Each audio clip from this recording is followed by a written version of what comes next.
This mic was muted, excuse me, but hello! Welcome back to another episode of GGS Randst magazines. We are now on episode 7. No, not 7. 6. This is episode 6, starring Soseki. Obviously happening before he left to go to Japan, so let's get to work. Oh, this is also known as the Lost in Translation because this is more or less like a kanji lesson, and some of the kanjis were not fully translated when I got this. So I apologize. I will, if I can get them later, I will put them in as like little text notes on here. So you know, but if I end up just skipping over it, you know why. I don't have a translation for it off this paper. Anyway, February 22nd, 6:09 p.m., Natsumi Soseki's room. Soseki-sama. Do you really intend to go home? To Japan, I mean. Yes, it's all settled. That's kinda sad. I mean, Naruhodō-kun worked so hard to get you declared not guilty. What do you call that? Vain effort, right? Ugh, when you put it like that. But actually, it's more like what they call, that, you know. No, please, don't worry about it. Look, if you're scared of the Grim Reaper, why don't you just say so? Hi, Sherlock. I, Natsumi Soseki, am a proper Japanese man. It isn't that at all. Shit, I should have got myself water because I'm already feeling like an itch behind my throat doing this. There's Home-san. There Home-san goes, blurting out half-conceived accusations as he reads. Well, Japan is just the place where I belong. That was my thought process. I wonder about that. If you ask me, that mustache of yours fits in pretty well here in London. There Home-san goes again, blurting out half-conceived comments as he reads. Well, Japan is just the place where I belong. That was my thought process.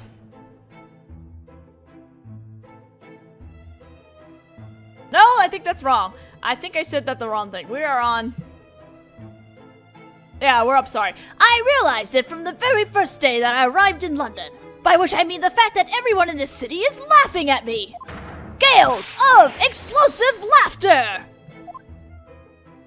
I'm sure it's only your imagination. I love Natsumi, but holy crap, his voice would require me to... I just got myself some water, sorry. So there might have been a weird skip, and that's where I got misplaced in the script. In this fog-shrouded city, I notice upon looking around that everyone around me is foreign. Well, when you're here, it's you lot who are foreigners, though.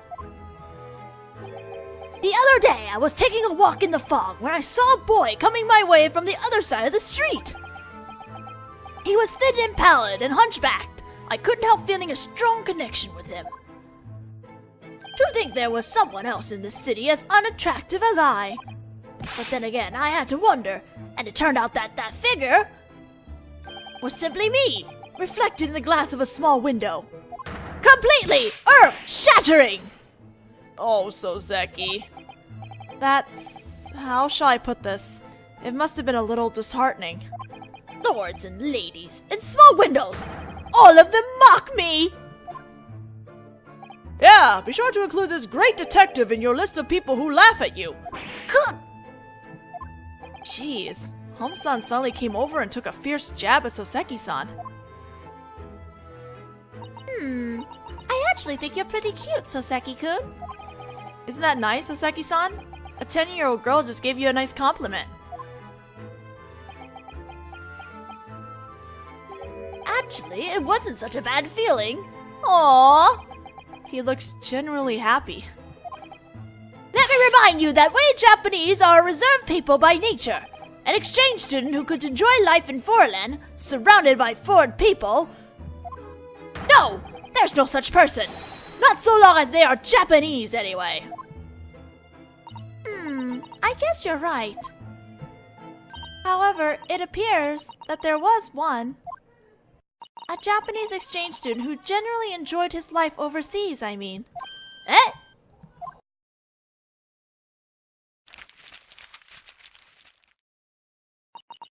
A Mori Ogai-sama. As I recall, he studied in Germany. Mr. Ogai? What sort of fellow is he, then? Currently, he's a best-selling author in our homeland. Ah, I think I've heard of him. He's the author of Mahime, right? Mahime?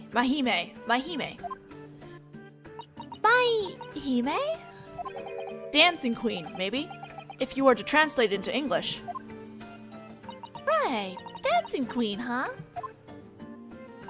Naruhodō-sama, please refrain from giving out half-hearted translations. This author greatly enjoyed his life in Germany and even got well with foreign women. Comfortable around foreign women? Impossible crime! I guess if the personalities are different, there can be quite a difference in how their exchange student experience turns out, too. I guess this is what they mean by different strokes for different folks! Mr. Ogai was a rich, broad stroke, and Mr. Soseki is a drippy, watery one, huh? I don't think it's quite as clear-cut as you made it sound. Either way. What made you choose to study abroad, Soseki-kun? You said it was to study English, right? Indeed. By the way, what did you do back in Japan before you came to study in Britain? I was a school professor! Of English, naturally. Just everything exists in this book! I did a little independent research and found some info on Soseki-sama from his professor days. Susato-san, you're starting to go above and beyond the call of a legal aid's duty. Now then, Naruhodō-sama, let me ask you this. In English, they say, I love you. Now, how would you go about translating that phrase into Japanese? That's easy. Waga kimi wa aisu, right? But that's different than what Professor Soseki taught. Eh? Isn't that right, Soseki-sama? Yes, you're quite well informed. This is what I taught my students. We Japanese don't use such bold phrases. Instead, we say, Suki ga kirei desu ne. Ha! I hate to have to tell you this, Mr. Soseki, but Suki ga kirei desu ne actually translate to the moon is beautiful. I know that! What he means to say is that the way the Japanese express love is also reserved. We use the moon Suki to symbolize our feelings of fondness, Suki. Fondness is Suki, when we express them. Using Suki for Suki. Ah, so it's a lame pun then. No! To that suggestion, I give a resounding no! Hey look, we got puns. It has subtlety and transience. It's art. But it's also really timid. Eh? You'll never capture a foreign Mahime that way, folks. Ah! For example, if the affirmation Mr. Ogai found himself in such a situation, I have no doubt that he'd simply say, I love you, without the slightest hesitation. Suddenly, I feel as though I could work my whole life and never surpass Ogai! Just how are you imagining him right now? In any case, I could never feel at ease in this foggy, foreigner-filled city. So I moved many times until I finally found peace here, in this lodging house. Come to think of it, I lived on Baker Street at one point myself. Oh, really? There was a scholar nearby. His name was Mr. Craig. His interpretation of Shakespeare was unique and also proved stimulating to me, as... Hold on just a moment. What's the Shakespeare you keep talking about? I don't know what the direct translation of that is, but if you saw in the last text, in really tiny font, there was some katakana. I think it's furigana. I think it's like furigana, that's what they call it when there's tiny text on top of kanji. But in really tiny text, it said Shakespeare. So I believe they're talking about Shakespeare, and that is his kanji representation that you're seeing on the screen. So there was a Shakespeare scholar nearby, and his name was Mr. Craig, and his interpretation of Shakespeare was unique, blah, blah, blah. But I don't know what that is in Japanese besides, so it sounds weird when I'm saying, what is the Shakespeare, when obviously I think Sherlock actually knows who it is. Anyway. If you write Shakespeare in kanji, it's written like this. England is this kanji, America is this kanji, and so on. The kanji in orange, my friends. I didn't know that. That's some pretty crazy phoneticizing. Shakespeare? The Shaw part is written as this kanji, but what happens to the Shakespeare part? You have a point. The last bit is a bit... The last bit is simply a kanji that means a venerable old man. There's a translation here. Like I said, I don't know, like, what the kanji, like, how do you pronounce those kanjis, unfortunately, so, sorry. The only thing that tells us that he's a pretty old fart, right? The only explanation I can think of is that they didn't even give the kanji spelling proper thought to begin with. Professional resignation! So, while we're on the subject, what about my name? How is it written? I'm talking about Sherlock Holmes. There must be a way to write it in kanji, right? Well, I'm afraid not. Not yet, in any case. What the heck are you waiting for, Japanese folks? Well then, make haste! Create one! Right this second! Well, the sure part could be written like this. This kanji, maybe? Sherlock Holmes. The kanji translates to be silky old man. Somehow, I can't help feeling it's oddly similar to Shakespeare. For starters, quit trying to lump me in with some old fart who's been dead for 300 years! That's a pretty rude way to talk about one of the world's most treasured authors. This great detective is still prime in his life. I'll have you know. How about this kanji? It translates to silky older brother. I think it's lovely. I'm sure 100 years down the road it will have completely caught on.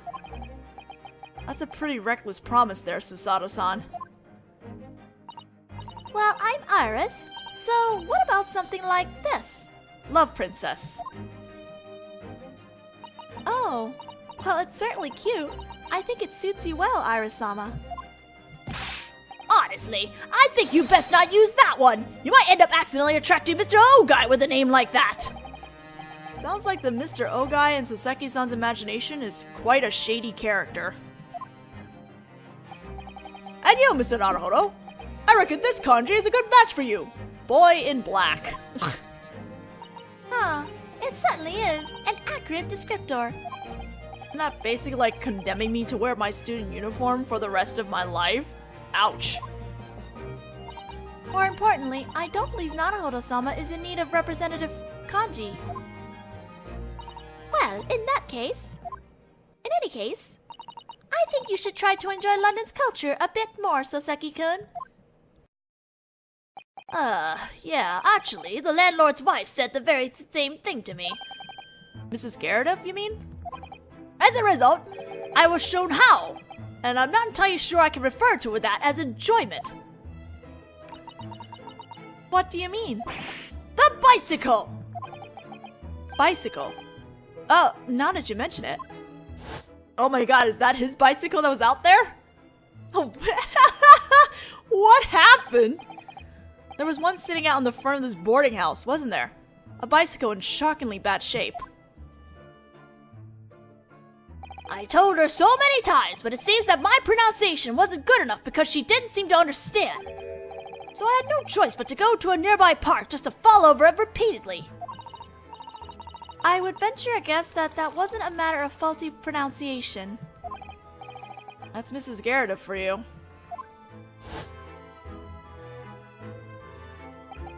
Well, if I had to keep falling over like that, I figured I'd rather do it in a quiet park with pleasant scenery.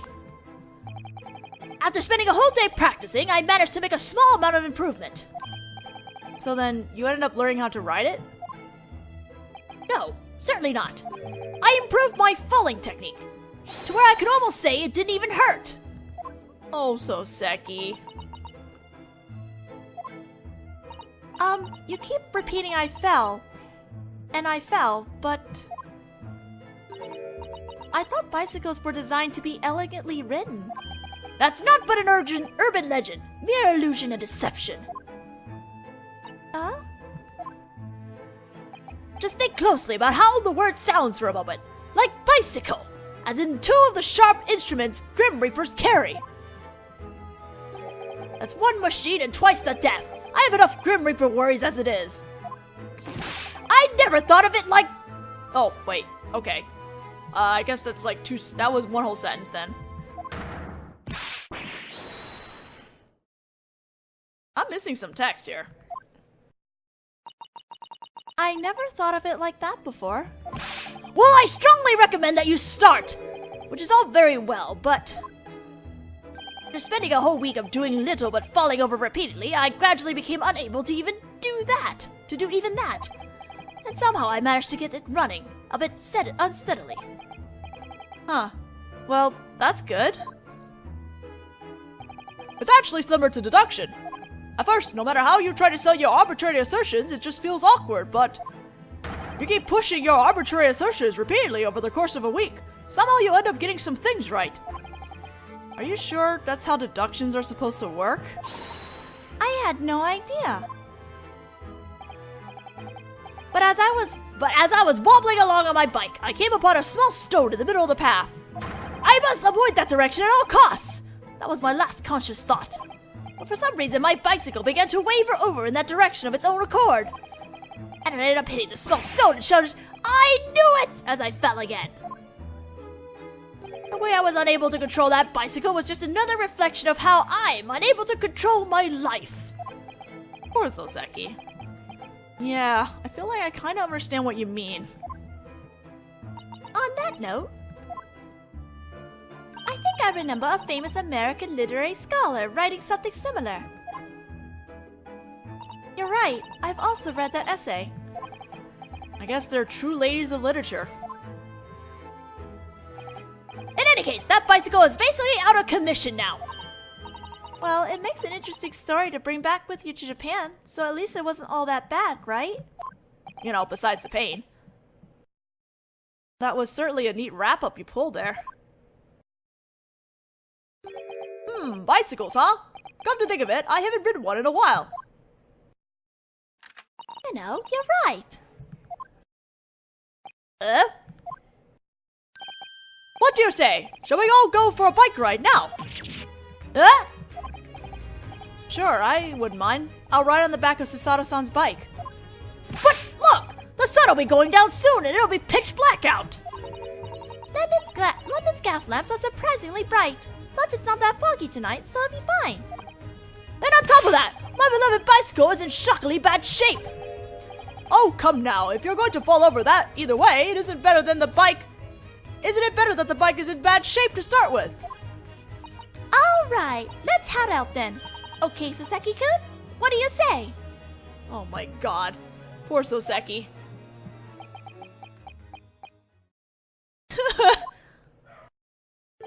Tsugi ga kirei desu ne. In this context, I wonder if that would translate into English as no thank you. The moon's way prettier at night if you ask me. You won't get your meaning across that way. We're English after all. Today is just bullying Soseki. Humanity is one big family! Oh, Soseki is such a gem. Like, I don't even. Anyway, that is the end of episode 6, so we're down to the last 2 episodes, which are less difficult for me to deal with. I'm sorry, that one is like I said, that one is the Lost in Translation DLC, because I remember going through and I'm like, what is this now?